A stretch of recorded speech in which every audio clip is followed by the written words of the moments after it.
Hello friends, मैं Rakesh Soni, centre for electronic governance Jaipur से। दोस्तों, आज के इस ऑटोकैड लेक्चर में हम बात करेंगे थिकन एंड इम्प्रिंट कमांड की, जो कि 3D कमांड्स हैं। ये क्या यूज़ होती हैं, कहाँ पे इन्हें यूज़ लेंगे, किस तरह से यूज़ होंगी, ये सारी चीज़ें आज हम डिस्कस करने वाले हैं। तो आइए स्टार्ट करते हैं, किस तरह से होता है और क्या क्या हम इसमें करते हैं, वो सारी चीज़ें देखते हैं। सबसे पहले है थिकन कमांड। तो थिकन का जो आपको जो डायग्राम दिखाई देगा आपके टूल बार में, वो कुछ इस तरह से दिखाई देगा। टूल बार या आप कहें जो टाइटल बार है आपकी, उसके नीचे जो रिबन टूल बार होती है, उसमें कुछ इस तरह का ऑप्शन आपको दिखाई देने वाला है, जिसे आप यूज़ लेते हुए थिक बना सकते हैं, आपके किसी भी ऑब्जेक्ट को थिकन कर सकते हैं। तो आइए पहले थिकन के बारे में जान लेते हैं क्या होता है।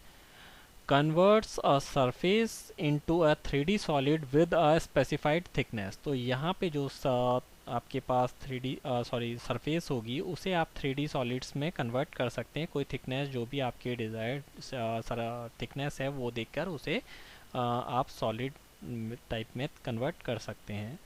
तो ये इसका यूज़ रहेगा। आगे देखते हैं इसमें और क्या क्या कर सकते हैं। A useful technique for modeling a complex 3D curve solid is to first create a surface and then convert it to a 3D solid by thickening it। तो यहाँ पे ये है, जो कॉम्प्लेक्स 3D ऑब्जेक्ट्स हैं उसके लिए आप पहले आप 3D सरफेस बनाइए एंड देन उसे थिकनेस देके उसे सॉलिड में कन्वर्ट कर दीजिए। तो ये सारी चीज़ें इसमें रहने वाली हैं, जिसे इसमें आगे देखते हैं। If you select a mesh face to thicken, you can choose to convert the mesh object to a solid or surface before completing the operation। तो वही सारी चीज़ें रहती हैं। यस, इसमें वही सारी चीज़ें रहती हैं जैसा कि हम पहले देख चुके हैं कि 3D में कन्वर्ट या 3D सॉलिड में कन्वर्ट या सरफेस में कन्वर्ट करने के बाद ही मैश ऑब्जेक्ट पे हम वर्क कर पाएंगे। नोट करने वाली चीज़ वही है, the D Del obj system variable controls whether the original surface is deleted or retained after the operation। तो यहाँ पे जो ओरिजिनल सरफेस डिलीट हो जाएगी और जो उसके बाद है, जो इसके बाद की चीज़ बनेगी वो सॉलिड में रहेगी। आगे देखते हैं इसमें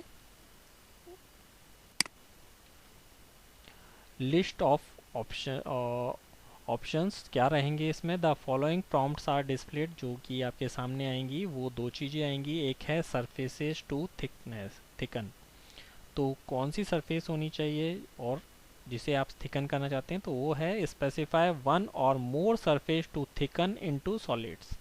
तो एक या एक से ज़्यादा जो सॉलिड बनाना चाहते हैं, ऐसी सरफेस आपके पास होनी चाहिए। फिर है thickness, set the height of the thicken object. तो जो हाइट है, उसकी थिकनेस है, वो आपको देनी होगी इसके द्वारा। चलिए आगे सेकंड ऑप्शन देखते हैं हम, इम्प्रिंट। इम्प्रिंट क्या करेगा, किस तरह से होगा, वो सारी चीज़ें देख लेते हैं हम। Imprint 2D geometry on a 3D solid और surface creating additional edges on planar face. जैसा कि आप इस ड्राइंग में देख पा रहे हैं, ये एक सरफेस या सॉलिड जो है उस पे ये कुछ लाइंस बनी हैं। तो ये 2D ज्योमेट्री की लाइंस हैं, इनको इस पर इम्प्रिंट करवाना, यानी इनकी छाप लेना, यही चीज़ इम्प्रिंट कहलाएगी। 2D geometry located on a face or the intersection of a 3D solid with a face can be combined with that face to create additional edges. These edges can provide a visual effect can be pressed and pulled to create indentation and extrusion। तो यहाँ पे जो होता है, extrude भी हो सकती हैं वो, और जब इस पे वो हैं एंड प्रेस एंड पुल भी हो सकती हैं, जो कि हम पिछले वाले ऑप्शन में देखते हुए आए हैं। तो ये सारी चीज़ें आप इसके द्वारा कर सकते हैं। आगे देखते हैं।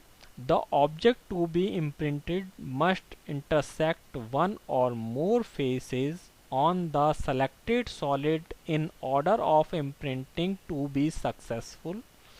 Imprinting is limited to the following objects: तो इन्हीं ऑब्जेक्ट्स जो लिमिटेड है इसमें, जो जिन चीज़ को हम इम्प्रिंट करवा सकते हैं वो कुछ इस तरह से हैं, जैसे आर्क्स हुए, circles, lines, 2D and 3D polylines, ellipse, splines, regions, bodies and 3D solids. तो इन चीज़ों को हम किसी दूसरे ऑब्जेक्ट पर इम्प्रिंट करवा सकते हैं।